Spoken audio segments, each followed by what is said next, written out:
Welcome to the Education Pre-Hospital Care Research Forum Journal Club.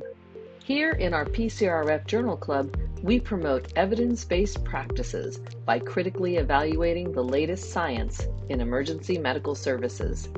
We hope our discussion will help advance EMS practice.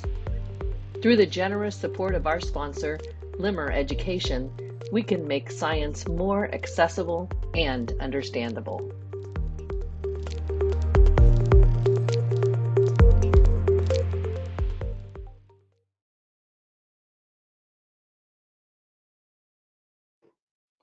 Okay, welcome everyone. Thanks for coming. Welcome to the August 2022 Pre-Hospital Care Research Forum Education Research Journal Club. Thank you to Limmer Education for providing support to our PCRF journal clubs, supporting the science of EMS and EMS education. We now also, remember, have a YouTube channel where you can find archives of our past clinical and education research journal clubs. We'll put that link in the chat area for you so you can pull that up and check it out. If you miss any of them, you can go back and listen to them as you go about your day. So my name is Megan Corey, and I'm here with Katie O'Connor. And joining us in a little bit will be Dr. Bill Toon. Alex Tremblay also is in the background here. And so hopefully he'll be able to join us. He's had a few things come up this morning. So today what we're going to be looking at is we're going to examine an article, a really interesting article for those of you out there who have some background in psychology or in cognitive sciences, and you have some background here. Please feel free to put it in the chat, because this is certainly not my area of expertise. I had one, psychology class in the past, but it is called Abstract Thinking as a Risk Factor for the Development of Post-Traumatic Stress Disorder Symptoms in Student Paramedics. This is a study out of the UK in a journal I have never heard of. There is a journal of traumatic stress, which is really unfortunate that we have to have this journal, but apparently there's certainly a need. And this was published this year in 2022. It actually was in the press, and you'll see some dates in 2021. There's actually an accompanying article that the authors have written. These are authors that are clinical psychologists that are from England. This is a UK study, and you can see they actually have a page where they have kind of an article that explains their study as well.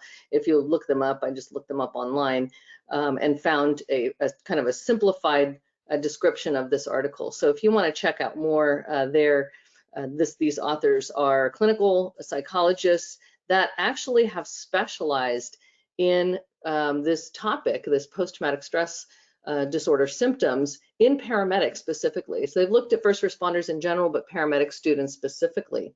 So this is the article we'll be examining. If you are joining us live on the broadcast, please use the chat to interact and discuss the topic with other participants, in the Q&A if you want to send something directed at the panel.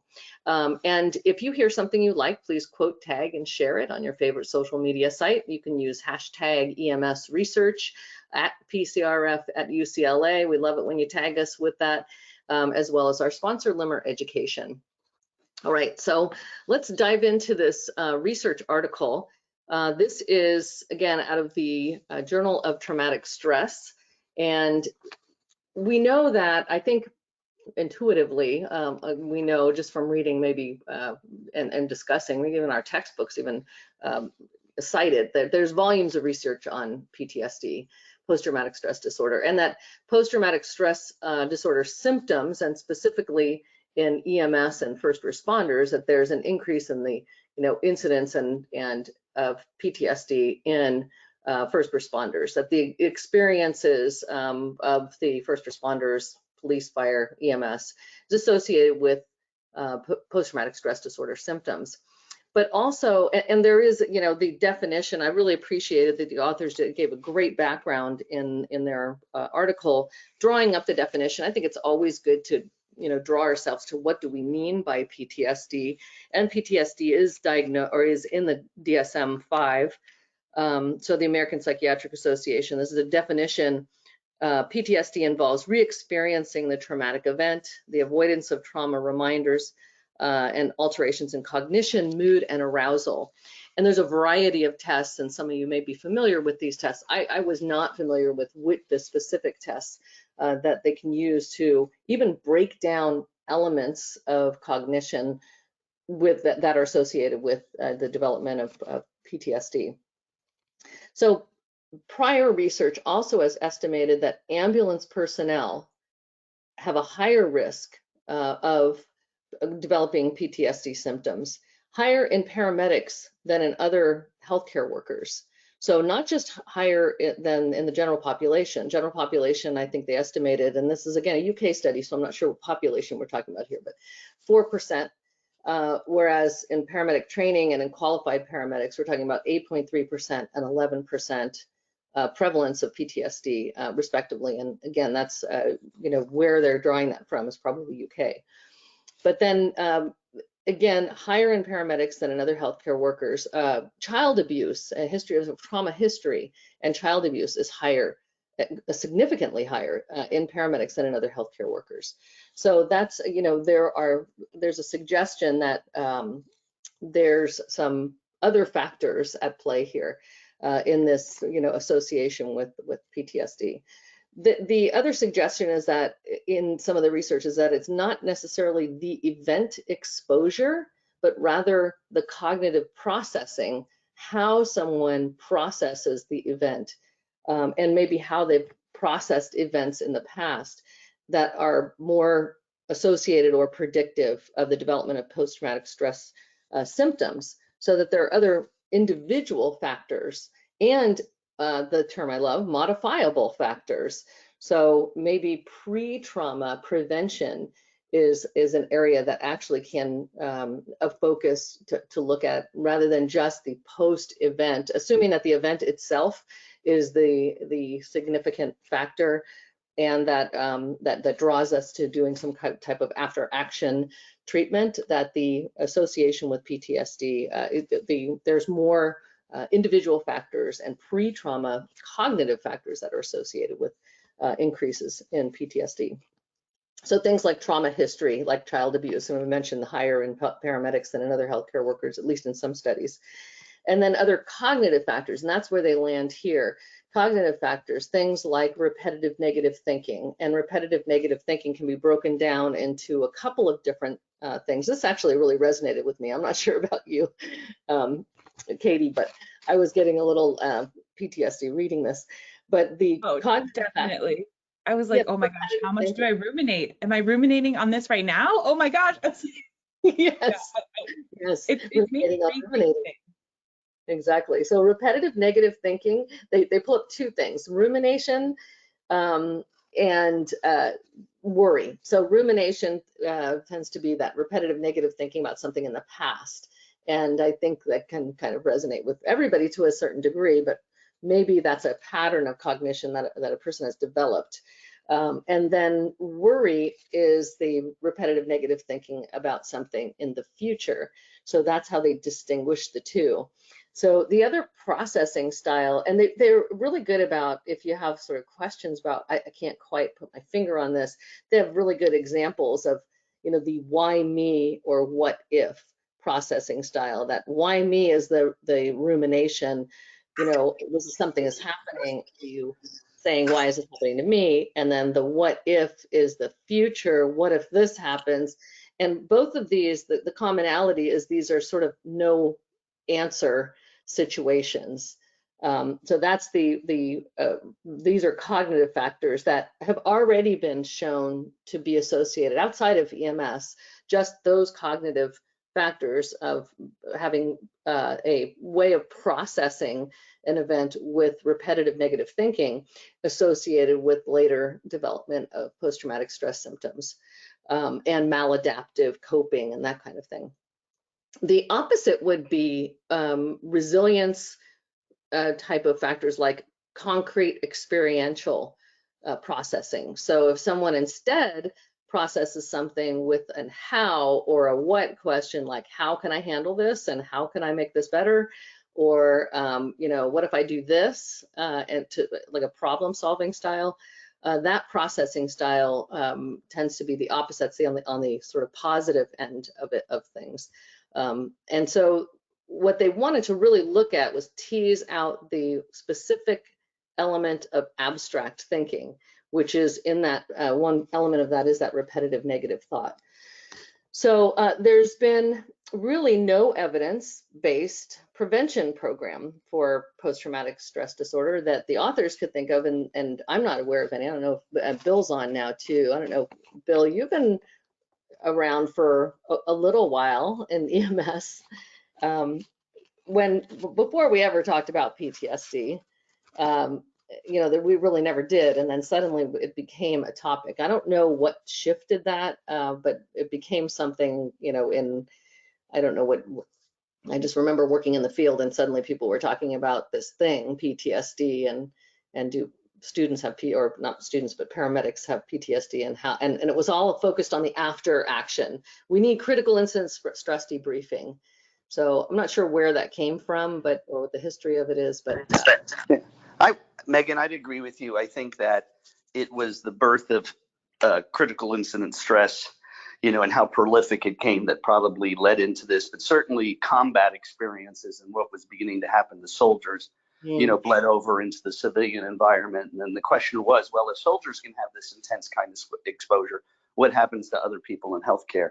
So it makes sense. One of the things I can tell you I did when I ran my paramedic program back in the 80s, you know, starting in the mid 80s, all my students had access to EAP, and the EAP, the director of EAP came in and did a whole evening orientation to the students about just the stress of being in school. And then they were allowed to see since it was a hospital-based program, they were allowed to see the EAP as necessary during the school year, and we would make referrals.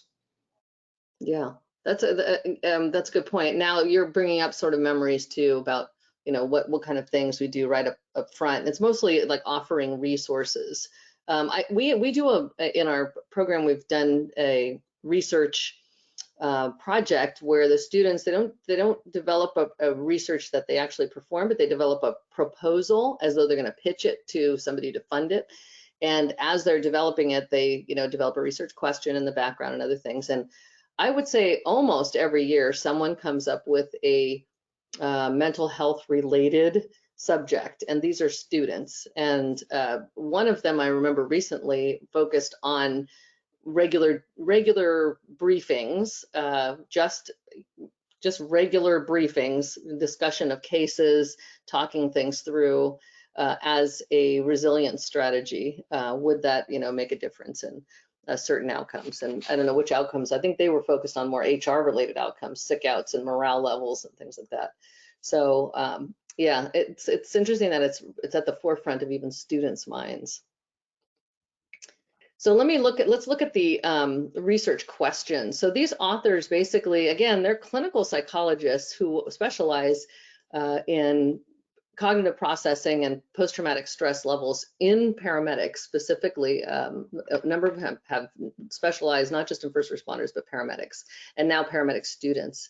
So the question is an abstract processing style a risk factor for developing symptoms in trauma-exposed student paramedics? So this is very specific for trauma-exposed student paramedics, and they're trying to really tease out one data variable. And that's kind of tricky when you have many things that we know that could be associated with an outcome variable. So a little bit of kind of research design discussion. If you come up with a question like this, one of the first things I know when we teach our students, when they're coming up with a research question, they come up with these questions, and they're all good questions, but they forget that the background's important and that you have to really consider what are the things, the variables that the confounding variables that could impact what we're looking at in the outcome. So their hypothesis here is that baseline measures of abstract thinking are going to predict post-traumatic stress symptom severity at a 6-month follow-up point. So they have a first time and a second time, a baseline time, and then a follow-up time of 6 months later.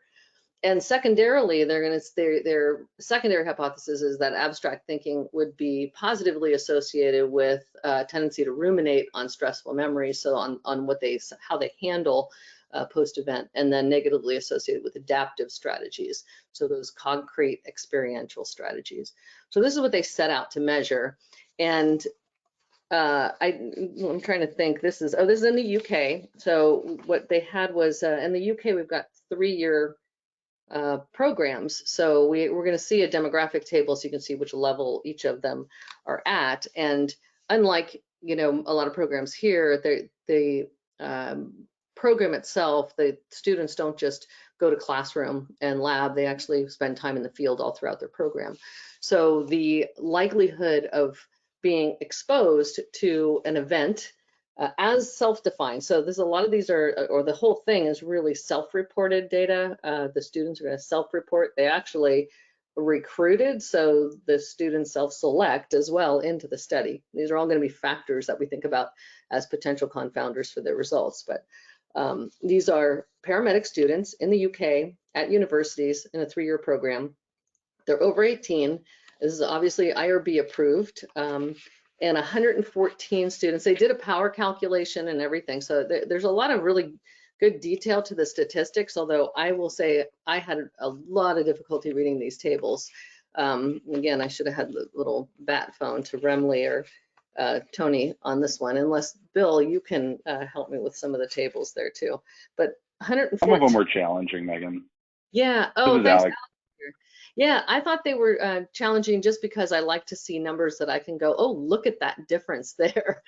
And I couldn't easily do that in a couple of the tables. I had to read the narrative to trust that that's what I was looking at. So, not that they have to write it for me, but I think it's helpful when you have some data visualizations that can help prove your point. And I'm not sure that you're crystal clear to the and I think researcher.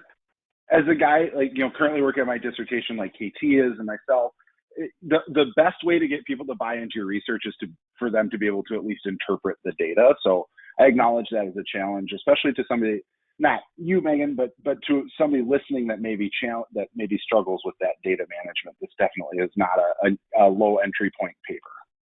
No, thank you for saying that. And Alex, tell us, you're working on your dissertation right now? Yeah, I sure am. Yep.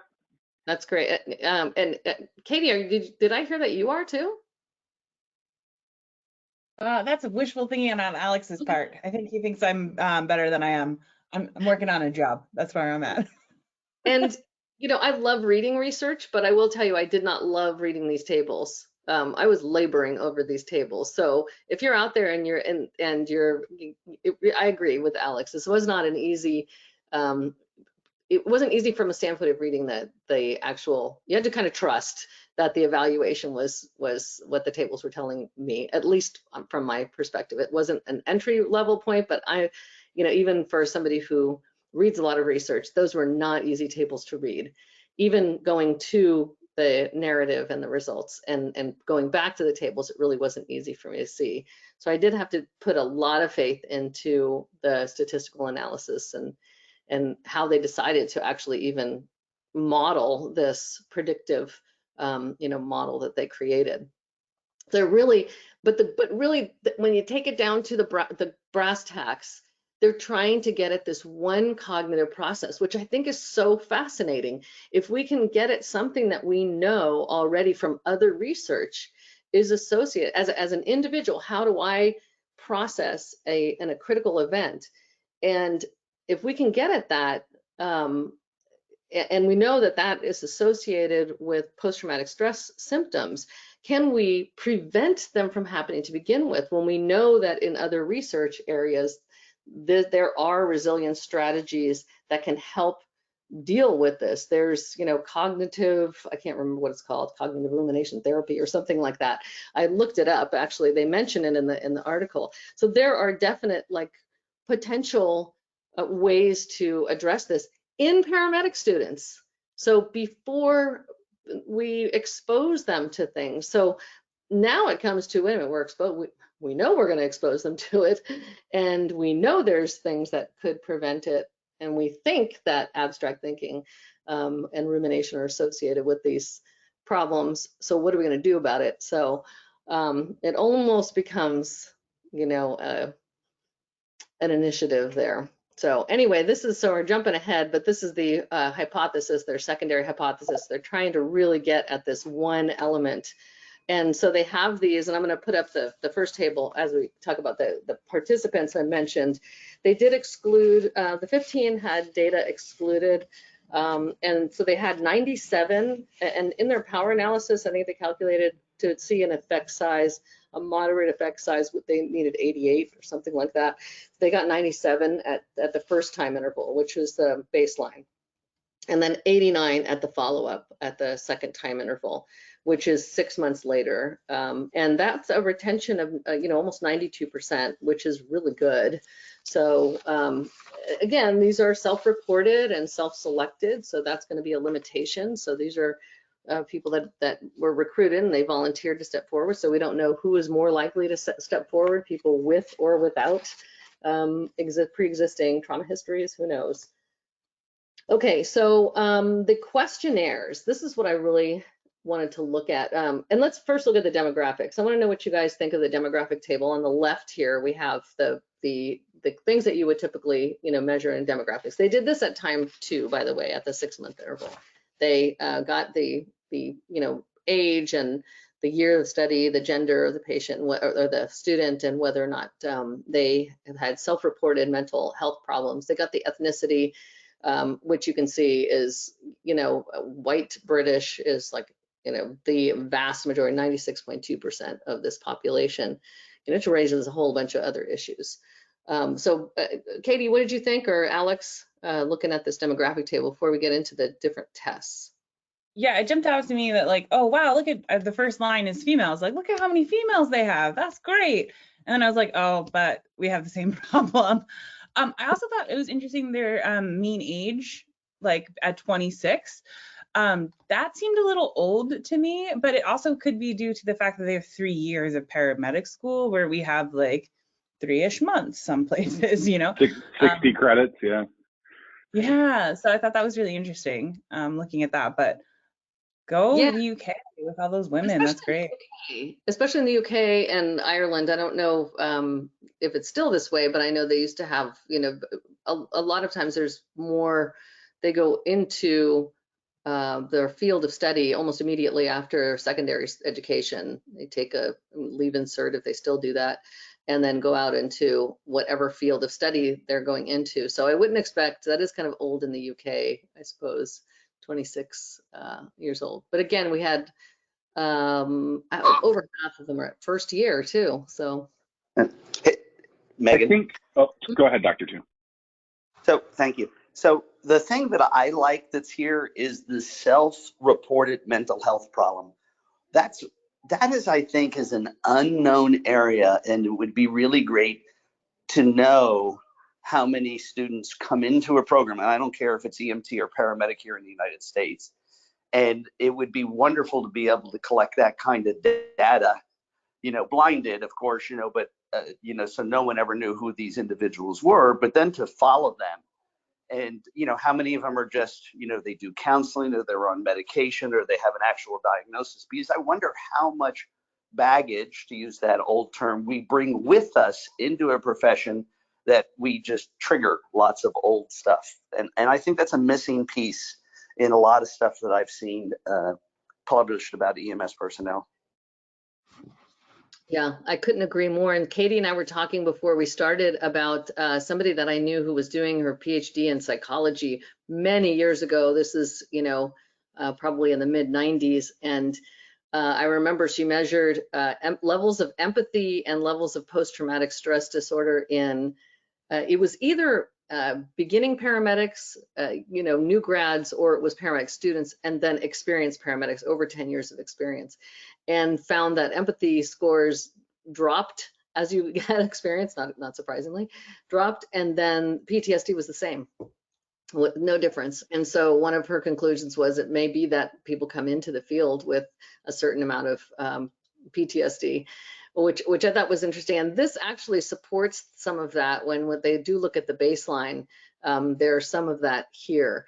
But I agree with you, though, the self-reported mental health problem, I mean, all of these, this whole table made me go into each one of these tests. So I do want to bring out some of these tests that are, and they did a great job of describing each one and outlining the support for the test in terms of validity and reliability. So these are valid, reliable, used tests to evaluate, you know, anybody with for actually depression, anxiety, lifetime trauma, and symptoms of PTSD. So, and also response to intrusion. I mean, really specific kind of stuff.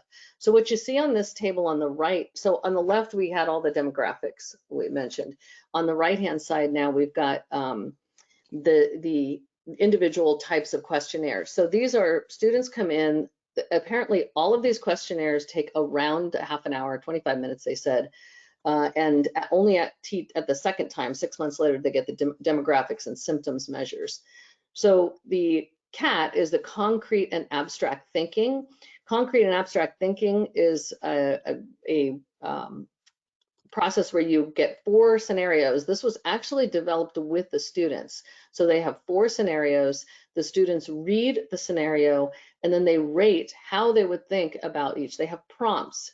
And what they don't know is that some of the prompts are related to abstract, how they would process something as an abstract thinker, meaning you would, you know, you have those why and, you know, kind of why me questions.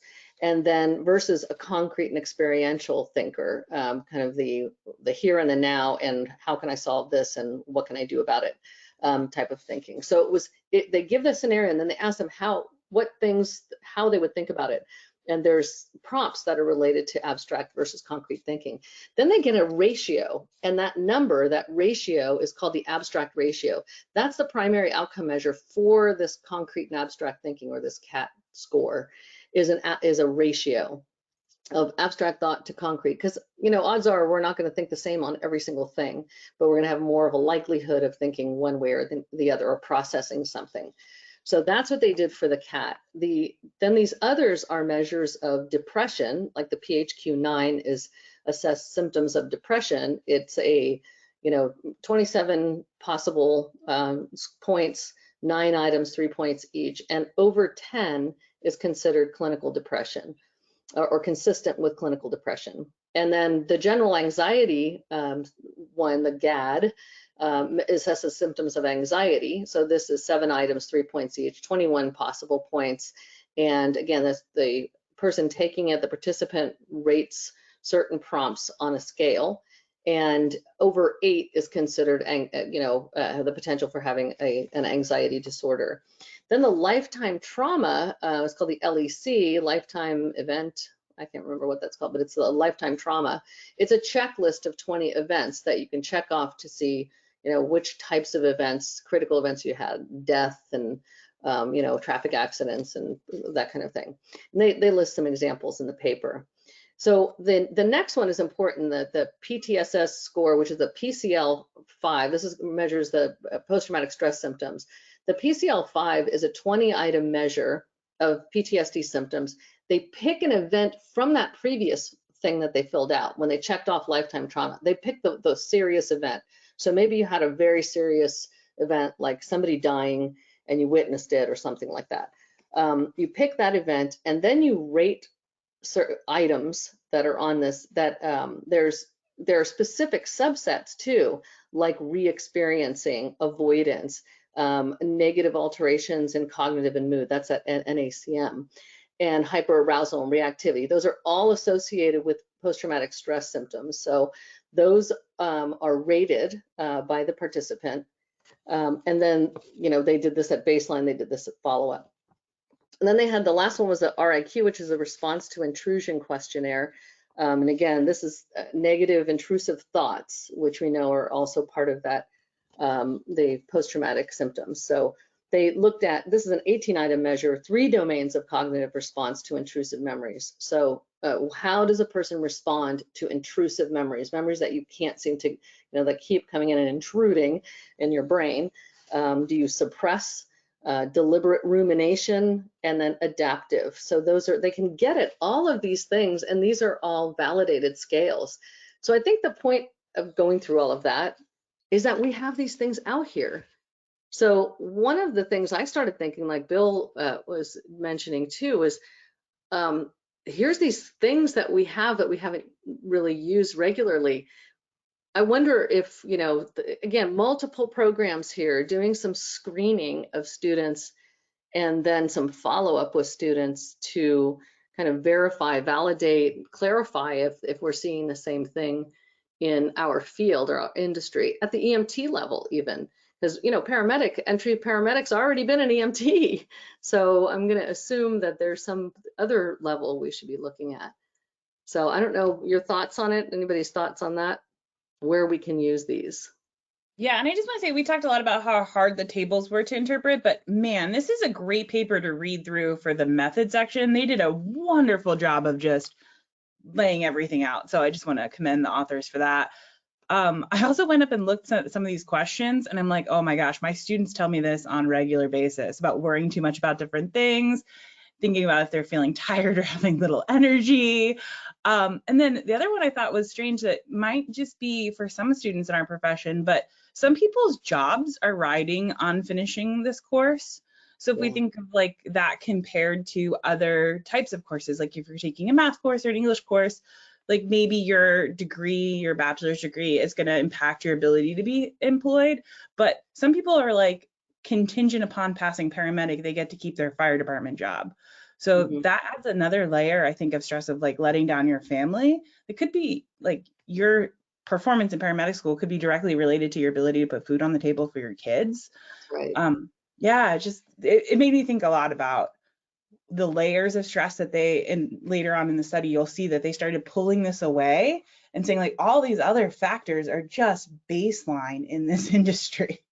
That's a, you know, Katie, you bring up it is just shame that anyone would be put in a position that you have to become a paramedic or you're not going to be able to retain your job, because what's that person's real motivation for being a paramedic? What's driving it? And that, I think that is an inherent problem is there are people that are, quote, forced into this. Then they have all the anxiety they built up over this. And then they get to the end of it, they're guaranteed, now they have their job, and then they couldn't care less about this aspect of it. So it leads to further apathy, you know, a different kind of situation. Yeah. I think you bring up the social determinants in this too, Katie, the whole other aspect of this, which is, you know, do I have the finances to even get through this? And if I'm, you know, how am I doing in this class and I'm getting close and I've borrowed money for it and, you know, that kind of thing. The family issues and scheduling and everything else. So all of those factors come into it as well. And then maybe that relates to sort of self-reported mental health problems too. I'm not sure, are social determinants, you know, impacting their answers to that question. But maybe not, maybe it's more on resilience strategies as well. So, you know, those scales about how your cognitive responses to life in general, the stresses of life in general. So. And one of our participants, Dan Cohen's bringing up, he's in a master's in clinical mental health, so definitely way more involved in this than probably any of us, but that it's really hard to take valuable meaning from these tools because probably what we're discussing, there's so much variation in this. Yeah, thanks for following those. I'm not quite seeing the all of the folks that are in the questions. So yeah, keep piping them in there and let me know if you're seeing some questions to bring into this. The other thing, so let me just go through a few of the results. And the reason why I get confused about the tables is the numbers in this table were confusing to me. I'm always expecting to see, especially if you're doing 2 points of comparison, I expect to see something that will stand out. Where I'm going to see, you know, every month we look at something where we see, you know, a difference or no difference, and we see one value and another value, and you can look at one number and you can tell if one number is higher or lower or equal, and then you get a p-value, and then we can talk about, you know, things like confidence intervals and everything else. In this paper, it wasn't like that, so I couldn't look at a table and determine results because of the way that they, you know, put up their statistics. And this is just a descriptive statistics table, so it doesn't show their modeling. It doesn't show the, you know, they do have a regression table, but the regression table is very different than ones that we usually see. So, and again, that comes to trying to have an author on too to explain their research. So This was a UK study. It was a little difficult, more difficult to get somebody from a different time zone, but that helps to have to ask the author. So, but if there's anybody out there who does have that experience, and you have any comments about looking at these tables, how to help us with that, that'd be great. So these are some of the things to point out, though, that they wanted to highlight in the results from their descriptive statistics is that 56% of the participants were exposed to 1 to 3, between 1 and 3, or to average of 1 to 3 post-traumatic events. And that's, again, in a 6-month interval as students are exposed to that. That's more than half. The 5 most frequent included witnessing a death or serious injury, being threatened without a weapon, it is the UK, suicide, and traffic accidents and assault. 25% of these participants had some form of childhood abuse themselves. So they're, again, coming in with a certain baseline level that's higher than others. And also 16.8% were above the clinical cutoff for PTSD, and at the second time interval, 20.2%. So we saw an increase in symptoms of PTSD at time 2. Now they're getting at what can it be attributed to. So building that model is trying to tease out their hypothesis, which is how do we tease out, abstract thought. So building this statistical model, they were able to conclude that trauma history was not a significant predictor alone. So just having trauma history was not a predictor of post-traumatic the variance in post-traumatic stress symptoms, and that abstract thought contributed to an additional 2.5% of the variance. So after controlling for the baseline of post-traumatic stress symptoms and trauma history, about 17.7% of the variance between the 2 time periods were, what does it say? PTSS, attributable to baseline symptoms, 2.5% additional to abstract thought, and 26.5% had a shared role or shared variance. So then finally, they had the correlation table, which we have looked at. Last month, we actually looked at a correlation table. We looked at an equity study. These are the Ptsd subscales, so associations. So these emerge between abstract thought and re-experiencing, especially re-experiencing. Those were the 2 that were the strongest predictors of of the change or the difference in PTSS scores. So this was the, where you're trying to look at the correlation between elements. And again, they're trying to tease out what can be explained by simply the way the person processes through cognitive processes like abstract thinking, in particular, negative rumination, negative repetitive thoughts like rumination. And rumination comes up quite a bit in their conclusion of the study. So what did you guys think of this narrative part? The abstract thought re-experiencing. I certainly think we asked new providers to ruminate on calls, and I think that that's true with students too. Like, you got to go home and think about what you learned from that. Probably is a common, I think about that with my new paramedics when we bring new paramedics on, as they come back and they say, oh, I had this arrest and I forgot to give TXA because it was a traumatic arrest, or I darted at the second intercostal space because I was 5th. And we tell them, hey, go home and think about it and come back and tell me how you feel about it tomorrow or the next time you come back to the classroom. And I wonder if we're asking them to dwell on something that was hard for them. That was something that jumped out to me immediately. I also think the way that the whole system is designed leads to the abstract thinking what if versus how. I'm thinking it may be partially the system that's instilling this in us. We just drop the patient off at the ED or wherever, and then it's just what if. We never get follow-up. So we don't get follow-up, we don't get feedback, and it's not a how, what, there's no like continuation. So I think the system could be partially a problem here.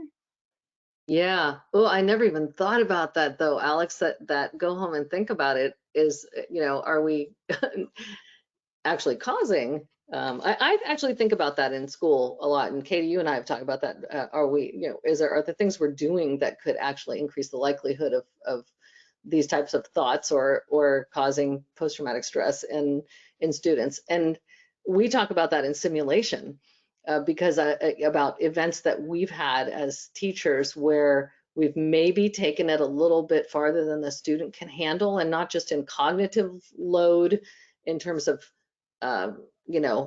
calculating medical doses and things like that, but also cognitive load in terms of processing, how they're processing the call itself. So the more we make things high fidelity, and by that I don't mean computers, I mean realistic, and we add things like a crying parent in the background and just multiple elements that come together, and things not going well into a simulation, we can actually simulate that processing in students. So there's another area for research. Well, but some of that, couldn't some of that be, isn't it how it's introduced? I certainly agree that you would probably get a student to quit if after the first week of class you gave them a summative simulation to go through. But I think if you inoculate them over time and increase their responsibility throughout your entire course, you might be able to minimize those potential negative impacts. I think it's how it's introduced. And I do think that that's, again, some educators lack that fundamental understanding about how do we introduce this simulation in and build it over the time to make them strong individuals. That might be just a bias I have. Yeah, but what do we mean by strong individuals too? And I think that's, I feel like woefully unprepared as a simulation educator for the kind of psychological effects that certain things may have on students, and especially after reading an article like this. And I think, wow, what kind of background do I need? What kind of information do I need to make sure that when we do run simulation and debrief, even pre-brief, run and debrief, and planning, all of that we're taking into consideration all of these elements. But when we're saying we're building, stronger students, are we building students that suppress, here we are, suppress these, or like Alex said, telling them to think about it, are we building in negative rumination, negative thoughts, or are we building in, productive, that concrete experiential? I think that really resonated with me. I don't know about you guys, but the distinction between go home and think about it and let's be specific, and we'll talk about these elements of what we can do where it's concrete, where we can develop concrete thoughts out of it. That really resonated with me. For me, it really made me think about, I think a lot of times we talk about people and we talk about it as it's a person and it's inherently something in them, when these are really learned skills and these are tools. And anyone can, once you know how to frame it, we're giving them a mental model here. And so I think inherent on us as educators, we need to train people to think like this. So it's not a bad thing to have them reflect. Like, we know reflection is where they learn, but we have to give them the tools so that they're reflecting in a concrete way that's productive and not in a rumination way, not in an abstract way. And I think really being specific about the word choice we use about resilient people or resilient strategies, resiliency tools is going to be important, because it's exactly that, right? Like it's the framing of, I'm not good enough, it's me, why did this happen to me, why am I not fit for this profession, instead of I don't yet know the tools for this profession. Yeah, that's great points. Dan had asked also, was there a correlation between PTSD levels and the starting age of paramedic student? There were no associations with any of the demographic factors. Of course, you only, in terms of ethnicity, you don't have enough non-white participants to know. But there was no association with gender and no association with it wasn't age. So let me correct that. They didn't look at age. They looked at year. that they were in school. So whether they were first year, second year, or third year, most of them were in their first year that were participants. So I'm not sure they had the power to be able to distinguish that as well. So that, yeah, that was from what I read in the article, that wasn't a factor. The demographic wasn't a factor. But to your point, Katie, I think you said just everything in one sentence, which is what are the tools? And it made me start thinking about, you know, instead of thinking of what type of person you are, and again, that gets back to our discussions we've had here on growth versus fixed mindset, right? What are the tools that we use to think through a situation, and what can we use to actually improve our mental health, or the likelihood of having better mental health when in response to an event. I do think it was interesting that they talk about the event itself not being the factor. And I think they've known that for some time, that wasn't, you know, always the factor, the event itself. And that raises the whole thing that Bill was talking about earlier, which is the critical incident. It was focused on the incident, the debriefings afterwards. So there was this attempt to predict who would experience PTSD based upon certain incidents, you know, whether it was a pediatrics or a major disaster, or airline crash, or, you know, combat or something like that, based on the incident rather than based on other factors like cognitive factors. Yeah, I think that's what getting at. Dan Cohen and Dan Fleury are talking in the question box here of like, is the transition to do with age? Like 18, 20-year-old doesn't have responsibilities. It's too drastic. I mean, I would think that this paper is really saying it's not the event. It's not that. It's the model that they have. And yeah, I think sometimes we really focus too much on, well, don't let them see the bad stuff at the beginning. And it's like, well, no, that's not going to be productive, you know? And they do, Dan, Cohen, they do talk about this in the paper about this kind of cycle, that abstract thought and rumination, kind of one feeds the next, right? So there is a discussion about that in the paper. In the discussion section is really excellent in it. And like I said, the narrative part of this is great. Just if you're a new researcher, and this always makes me nervous when we're trying to get people to really read research, talk about it, get involved in research. We certainly need paramedics and paramedic students involved in the research that's going to affect their practice. That don't be discouraged by the section, which is what most, you know, students have told me they get discouraged by, which is the statistics and all the different statistical tests that are used, and the tables and everything else. The narrative of this is really worth a read for sure. So yeah, go ahead. I was just going to mention this, Alex. I think the challenge here is that it's a lot of bivariate regression, right? So they're always looking for 2 data points, and that's why we don't see anything that's really clean. I think the big takeaway in my mind from the data, taking a little more time to read it while Megan was kind of giving us the narrative, was helpful. The big takeaway in my mind is that the biggest positive predictor value is coming in with high levels of post-traumatic stress disorder or with some sort of experience, and then that compounding during your time in paramedic school. I think it's interesting to me thinking, you know, I'm in my mid-30s. I went to paramedic school not terribly long after September 11th, and you look at these things like these life event questionnaires, that immediately changes your perspective going into those types of programs. So I think it's interesting to imagine that in the UK, somebody who's in their mid-20s probably very vividly remembers the Ariana Grande attack at the terrorist attack at the concert that left, you know, dozens of people dead in the UK, and finding those common things to maybe address in advance to say, hey, these are the things that would increase your risk of long-term post-traumatic stress in your work. So let's talk about them early on in your paramedic education, I think is a very exciting idea to me.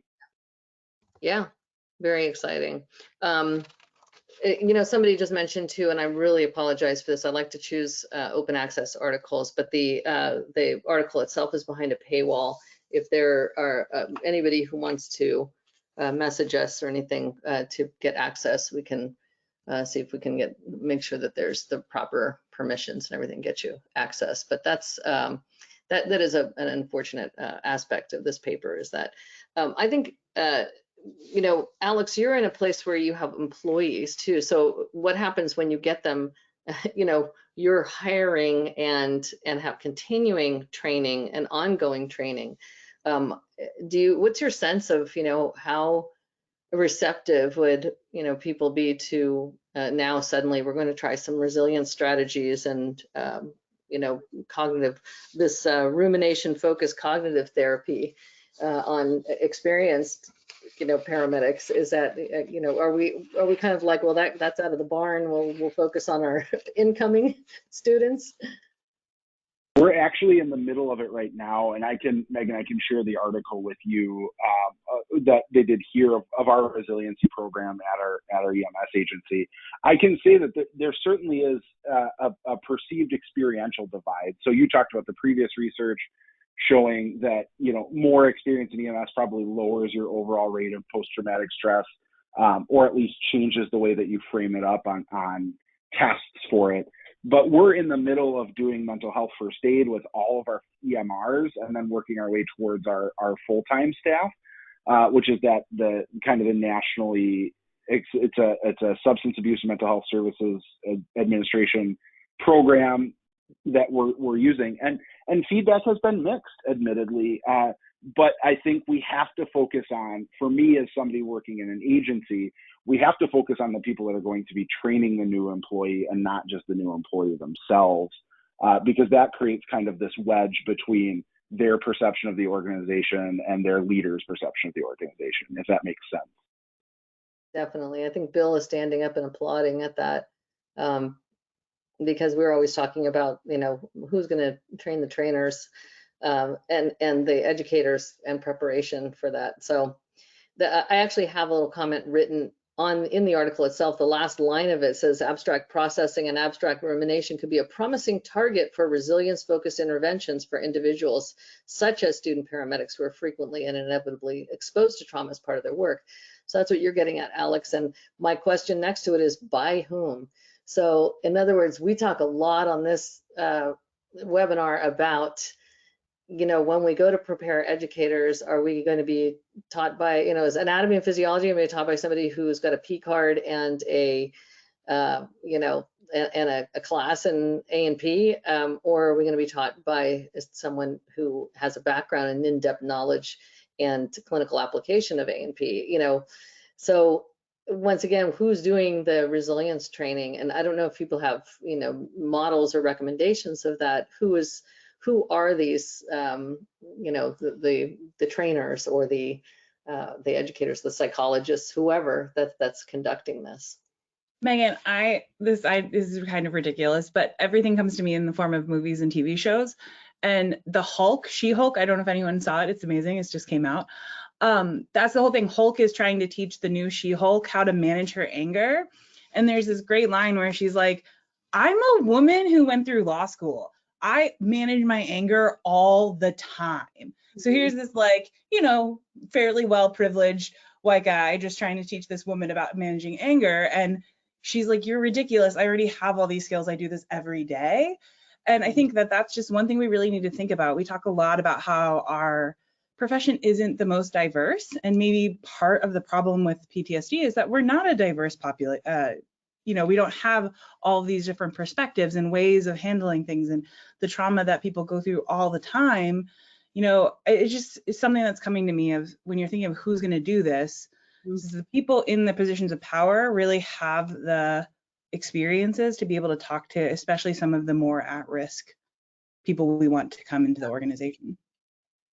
Wow. And as usual, as we getting close to the top of the hour here, we've got what a great thing to drop in here at the very end to think about. So many research questions and so many things to think about when we drop that into that whole element of vulnerable students and those who are not represented well in EMS. So the final conclusions of this, again, abstract thinking in response to stress predicted the development of PTSD symptoms in student paramedics 6 months later, and it was independent of initial symptoms and independent of personal trauma history.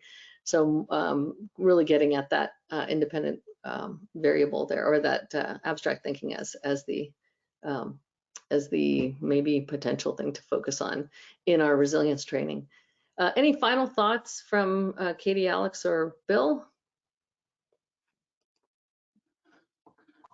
I think it was a very good paper to discuss, and I think it's finding that balance. I think we need to do both. We need to respect the fact that it is a stressful job. How do we minimize people becoming de-stressed by doing the job? And so what is the balance to appreciate and embrace mental health therapy, medications, but at the same time, how do we build them to minimize, to make them resilient to that without falling back on the old, well, just suck it up type thing, and I never want anyone to, feel that I believe totally in supporting the person's mental health. I believe it's real and it exists and everything, but at the same time, we have to make sure that we're preparing people for a very difficult, challenging, stressful career, and we want them to live happily for a long time in it. Yeah, great point. Alex or Katie? It's hard to follow Dr. Toon. I think I always like to read the comments when we post the article primer on our social media pages, which you should follow. And I saw a lot of comments about, like, oh my gosh, this is students now we're talking about.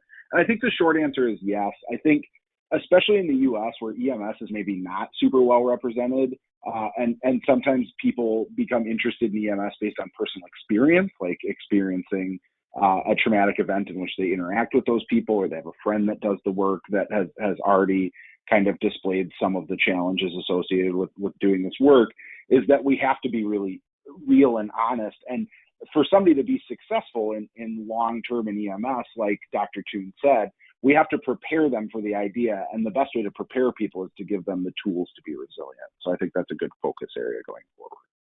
Yeah, great. Katie? Yeah, and the big takeaway for me as an educator is that this is something I can immediately change in my practice. So instead of asking like, why do you think you made a mistake? I can ask like, how did we create an error here? And I think that just that change of concrete, let's focus on the facts, let's focus on what actually happened, not thinking about all the what ifs, is going to be something I can do immediately tomorrow in the classroom. But not tomorrow, because I'm not going to work on Saturday. Great. And I think for me, it was the idea, the question that Alex was just saying on social media when people are asking, oh, now we're talking about students, is easily answered by the fact that students are coming in with a certain level of prior trauma and PTSD. And that kind of comes to, if you ever have on your application for paramedic school, and actually EMT school, I'd love to see it in EMT school, because again, paramedics are usually EMTs before. If you ask, why are you here? What brought you here? At one time we used to think that a lot of people came in because they watched the show Emergency. I think you'll be surprised if you haven't done this at how many people talk about a triggering event, a critical life event of somebody dying or witnessing something horrific, and that led them to becoming a responder, first responder. So that resonated with me, that yeah, we need to take care of people from start to finish, all the way throughout the career, so they are capable of taking care of others. All right, thanks everyone. PCRF Education Research Journal Club will be back on Friday, September 23rd, as fourth Friday of every month at 10 a.m. Pacific, noon Central. You can also catch Dr. Remley Crow, Dr. Tony Fernandez at the PCRF Clinical Journal Club every second Monday, and the next one will be Monday, September 12th. Again, 10 a.m. Pacific, noon Central. Thank you all for joining us, and we hope to see you next month. Have a great, safe weekend.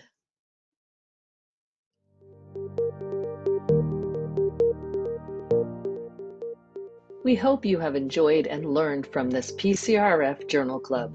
Please share it with other interested EMS professionals. An archive of past journal clubs can be found at www.pcrfpodcasts.org. You can also find us on Facebook at PCRF at UCLA and on our website at www.prehospitalcare.org. A special thank you to our sponsor, Limmer Education, providing education tools for success at every stage of your EMS journey.